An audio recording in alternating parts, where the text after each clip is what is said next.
Yeah, so you all served abroad, so what are some memories that you all have from those experiences? Whoever would like to go. Well, I'd say, I just, you say what, you wanted? Yeah, just some You know, memories. the whole thing was really a nightmare. Okay.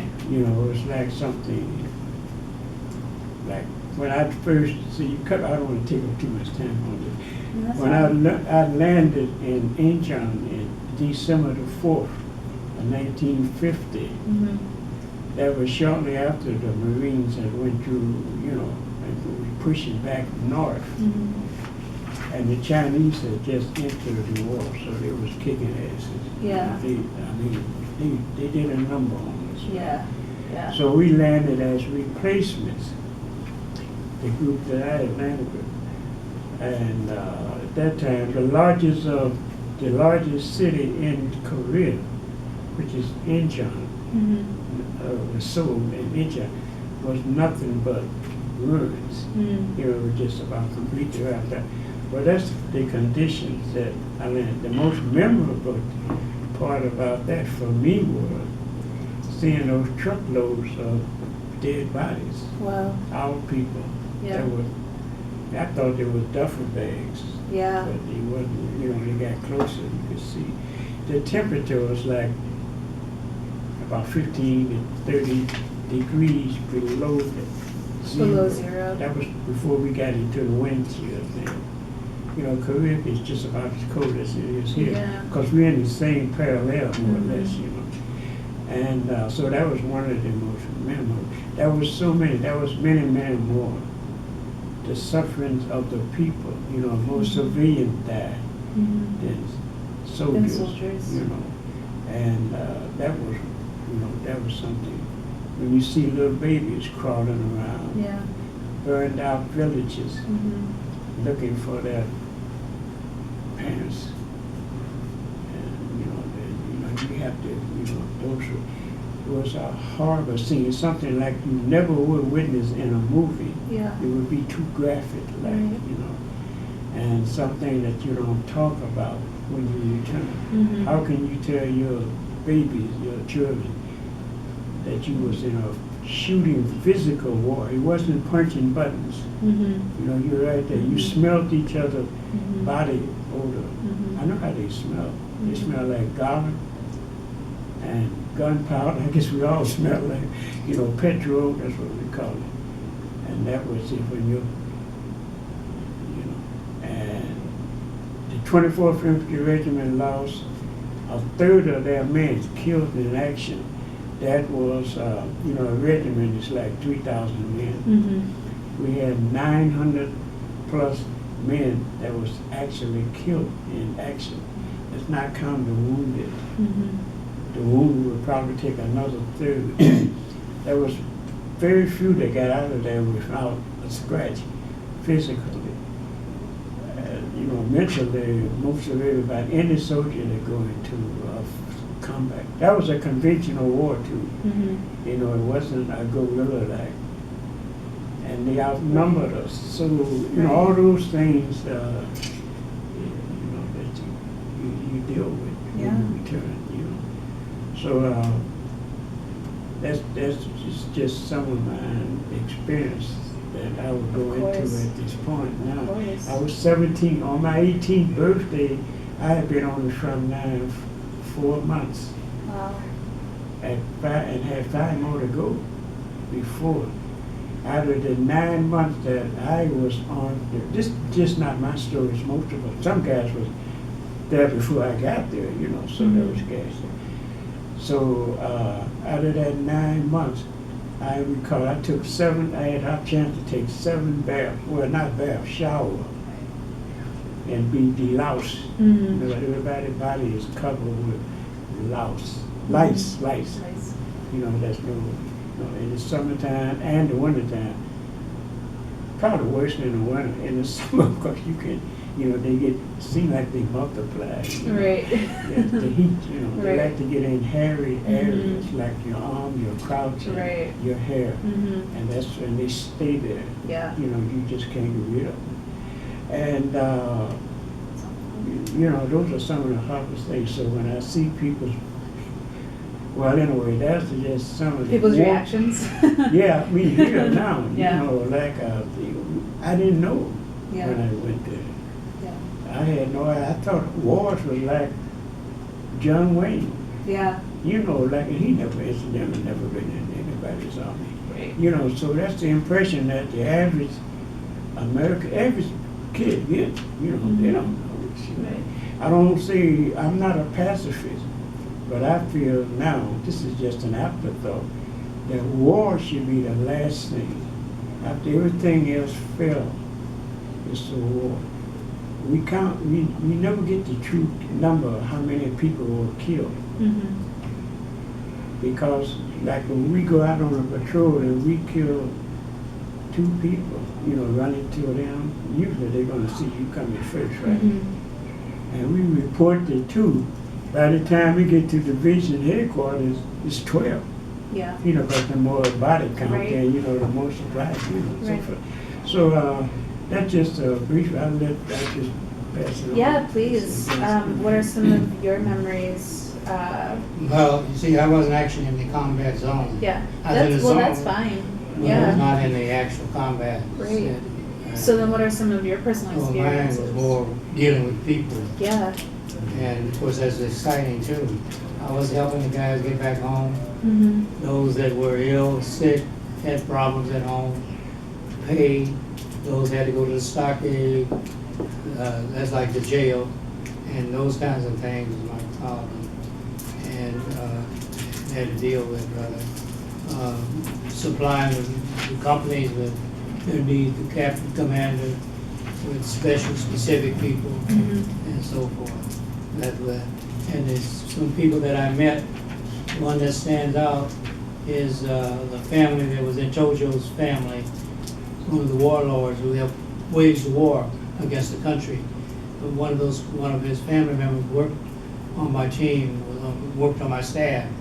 The Japanese, he was a typist. This was before computer, Right. and he was a speed demon on the typewriter. Right.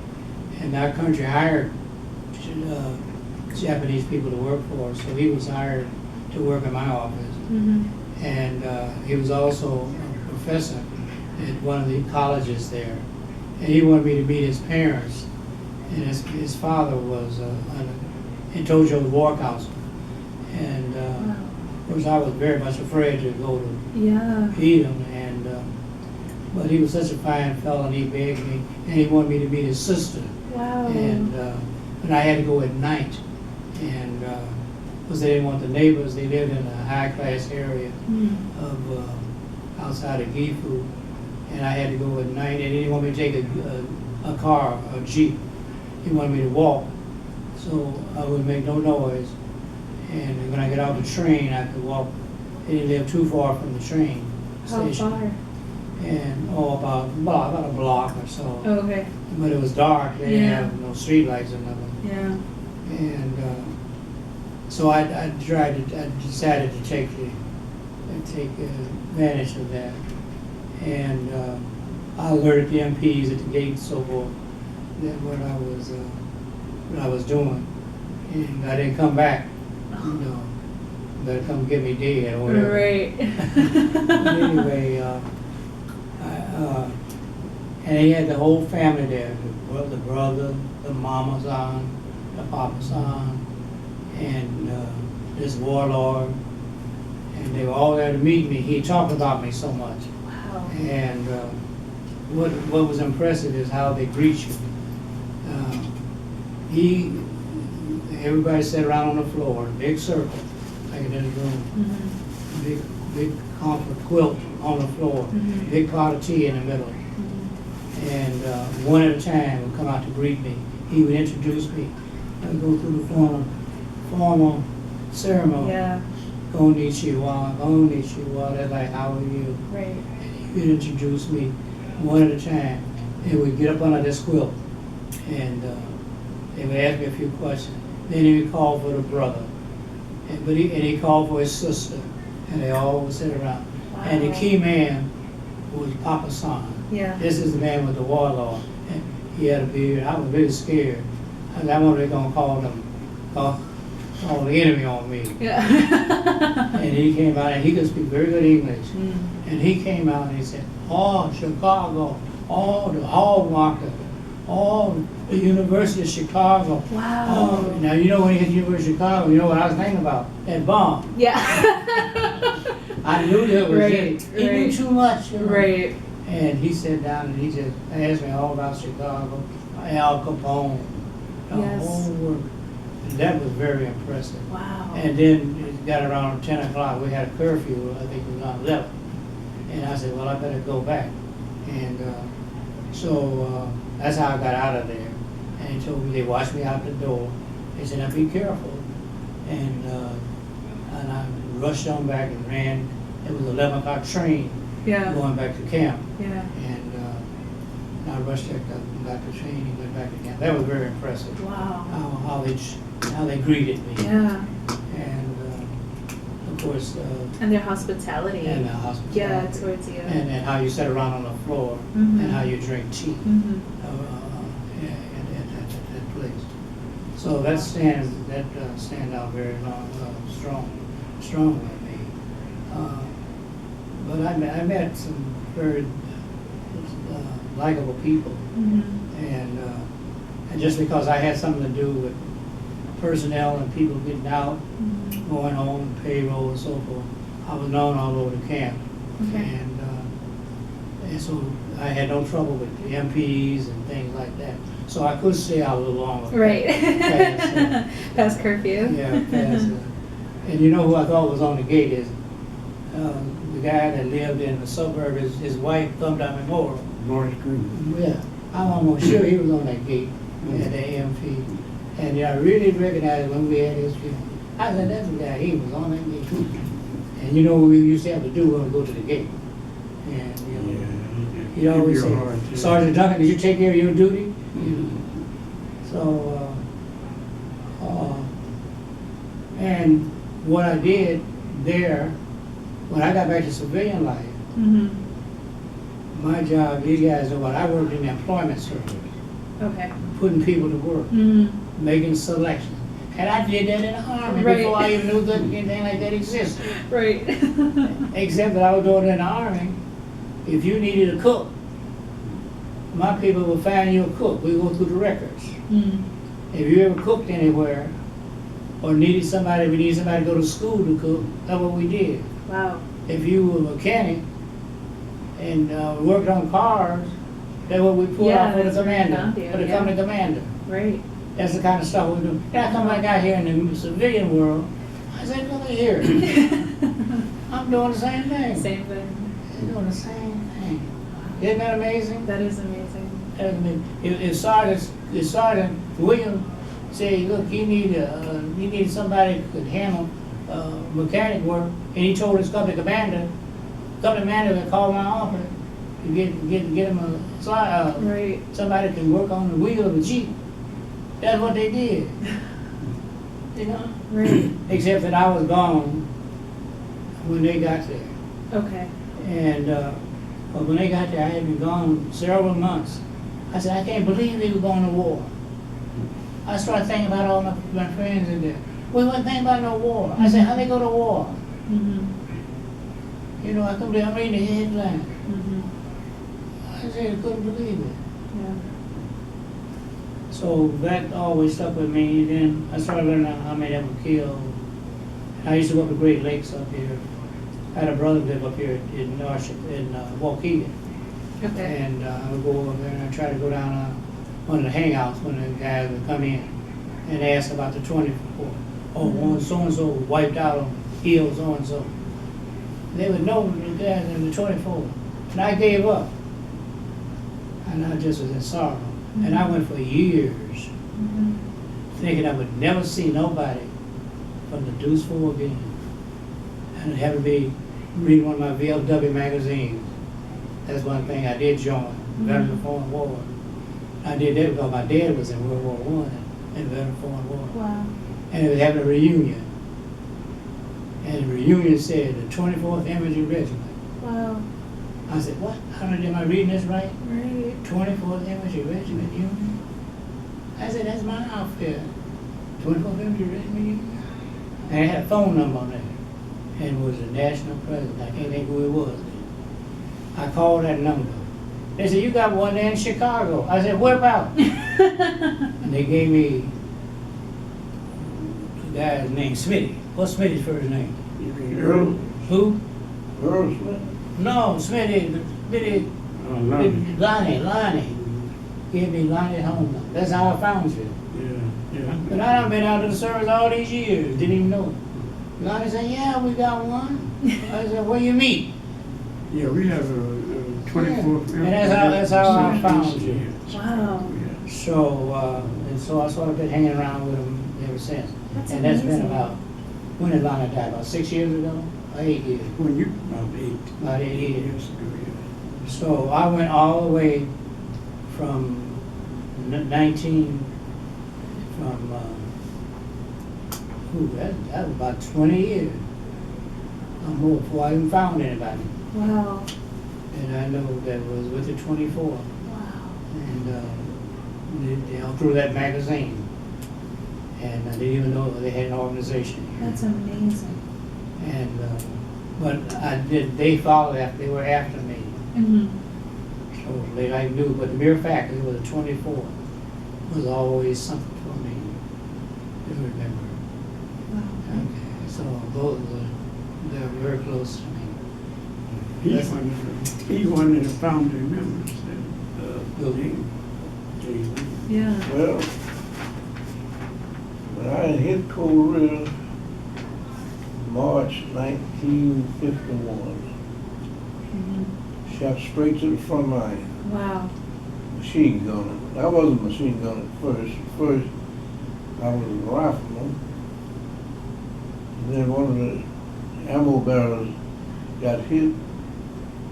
So I taken his place in the machine gun section. There was a rifleman and an ammo bearer. I worked my way up to assistant machine gunner and then machine gunner. And all that time,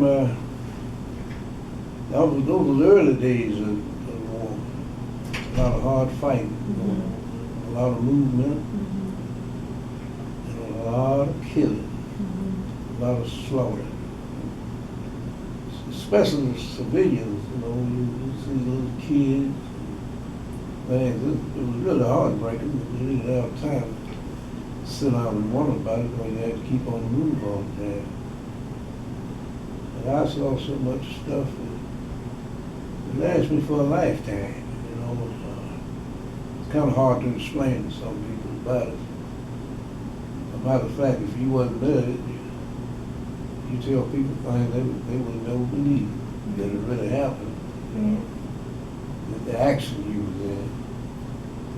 I had the pleasure of fighting with 2 regiments in Korea, all black and all white. Mm-hmm. And they fought about the same. The only thing that the white regiment had on us, it was better equipped. Mm. The Deuce 4, we had old World War II weapons and ammo. Right. And outdated. Wow. Weapon breakdown. That's bad, especially when you're in a firefight all day and all night long. Yeah. And you see so many things that happen. About the 24th being all black outfit, we got, if it was a hot spot somewhere, we could be transferred over there to pull them out. Mm-hmm. But the word was we was running, everything went wrong in Korea was put on the 24th Century Regiment. And the 65th. Them guys run off and leave you. They're scared of the dark. They won't fight at night. So the Chinese got fooled, though. They fell for that. They come popping up there. They say, they go to sleep at 12 o'clock at night. So the Chinese guys would come in there and get them at 12 o'clock at night. And they'd come in there and get slaughtered. They're sitting there waiting on it. Right. It was so many things that happened there. You never expect to go to war. Mm-hmm. And doing basic training, you train as infantryman, and you know how to fight a war. So when you get there, you surprised that you wound up there, but you have to take it from there. Mhm. Yeah. And I've been in firefights in the last 2 or 3 days. You didn't have a chance to get a drink of water. Mhm. And they wasn't playing, that was the real thing. Like this colonel told us, I know you was told when you come here, you was coming to fight for your country. He said, but you was good. You was Fight here for to yourself. fight for your life. He said, you kill everybody that jump up in front of you. He said, because if you don't kill him, he gonna damn sure kill you. Mhm. So that was my motto all the 9 straight months that I was on the front line. Wow. I'd shoot anything that moved. Yeah. And I think that's how I survived. Yeah. Because it's very hard. Like Kojo said, when I was with the 24th, I can remember going to 2 showers. The rest of the time, you go across the stream, you Mhm. get a chance to wash yourself off. Yeah. Because now when I went to the White Regiment, look at, when I went there, I hadn't changed clothes in 3 months. Mhm. And I jumped down off that truck, and the guy said, that's what happened to you. That's what you mean. He said, you sure look in bad shape. I'm in worse shape than I look. They take me, it was in reserve. They take me up on the hill, they had a shower up there. Had a Wow. generator would go there, had a great big tent full of new clothes and stuff. I went wild in there. I thought I was in Marshall Field. I was getting socks stuffed in them. Yeah. That's what you doing that for? I said, he said, you don't have to do that. So you want some socks, you're Central Supply. Whatever you need, you Central Supply and get it. I explained to them at one time we had spent 72 days on the front line without a break. And the guy, well, how did that happen? I said, I don't know. He said, well, you're only supposed to spend 30 days on the line, and then you go back for a rest. I've never known the 24th to go in reserve, that's what we call it, reserve, and stay over a week. We go back there, going back to 7 days, 3 or 4 days, we got to come back Right. 5 o'clock in the morning time, let's saddle up. So where we going? The 2nd Division would almost be overrun. That's when we get on the trucks, and then otherwise you walk everywhere you go. Right. They rush you over there to pull them out of a hot spot. And then you come back, before you get off the truck, you got to go to another spot. They wear you in the ground.